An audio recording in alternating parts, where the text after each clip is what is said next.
इस क्लास के अंदर हम नया टॉपिक पढ़ेंगे, that is the packing efficiency और packing fraction. Okay, and it is a part 17 video of the solid state. Now the topic is the calculation of space occupied or the packing fraction of packing efficiency. देखो, calculation of space occupied, इसमें अंदर हम SSC, BCC और FCC के बारे में पढ़ेंगे. हमने पढ़ा था simple cubic unit cell, body centred cubic unit cell और हमारा क्या था face centred cubic unit cell. तो हम तीनों के अंदर ही पढ़ेंगे. तो ये क्या होता है पैकिंग एफिशिएंसी और पैकिंग फ्रैक्शन कि जब हम एक पूरे क्रिस्टल की बात करते हैं तो उस पूरे क्रिस्टल के अंदर एक स्पेयर यानी एक क्रिस्टल कितनी स्पेस को ऑक्युपाइड करता है, तो उसको हम क्या कहलाते हैं पैकिंग एफिशिएंसी और packing fraction. Means a percentage of total space filled by the particle, यानी परसेंटेज की कितनी स्पेस टोटल, मतलब टोटल स्पेस कितनी पार्टिकल के से फिल्ड हो रही है, वो हमारा क्या कहलाएगा पैकिंग एफिशिएंसी और पैकिंग फ्रैक्शन. तो हम इसके अंदर बात कर रहे हैं SSC. SSC is the simple cubic unit cell. तो हमने एक सिंपल क्यूबिक यूनिट सेल का एक स्ट्रक्चर ड्रॉ किया था लास्ट टाइम. तो उसी स्ट्रक्चर को हम दोबारा क्यूब को ड्रॉ कर लेते हैं. तो हमें पता है कि जो हमारा एसएससी है वो कितने होते हैं, 8 मॉलिक्यूल्स होते हैं. तो 8 मॉलिक्यूल्स कहाँ प्रेजेंट होते हैं, कॉर्नर पे. 1 2 3 4 5 6 7 8 कॉर्नर्स पे प्रेजेंट होते हैं.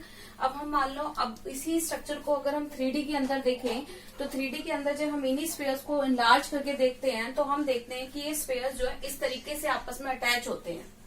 लेकिन हमें नॉर्मली दिखाई नहीं देते. लेकिन जब हम ये क्रिस्टलैटिक्स को देखते हैं काफी नजदीक से 3D के अंदर, तो हम देखते हैं कि they spheres are touches to each other. तो हम इसकी एक एज को लेके करते हैं. तो हमने इस पार्टिकुलर जिसको मैंने ब्लू लाइन से ड्रॉ किया इसको ले लेते हैं. तो इस पेयर को जब हम लार्ज करके देख रहे हैं तो ये दोनों एक दूसरे को टच कर रहे हैं, इनकी एजेस.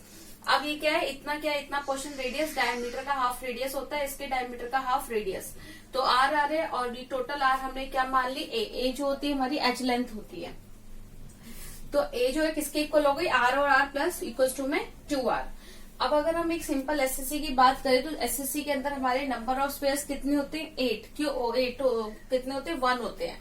क्योंकि देखो मैंने उस दिन भी समझाया था 4 रूम्स है, उसके बीच में एक स्पेयर रखा है. तो स्पेयर रखा है तो 4 रूम्स में अगर एक स्पेयर रखा गया है इस तरीके से,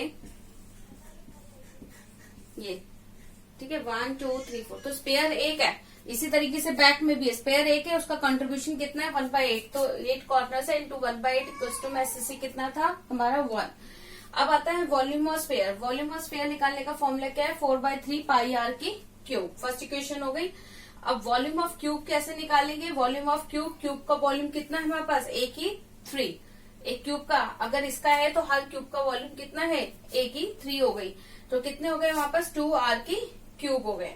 तो इसको हम ये 2r की क्यूब, मतलब ए हमारी कितना है, ए हमारा 2r है, तो 2r को पुट करो, उसकी क्यूब करो तो 8r3 आ जाएगा.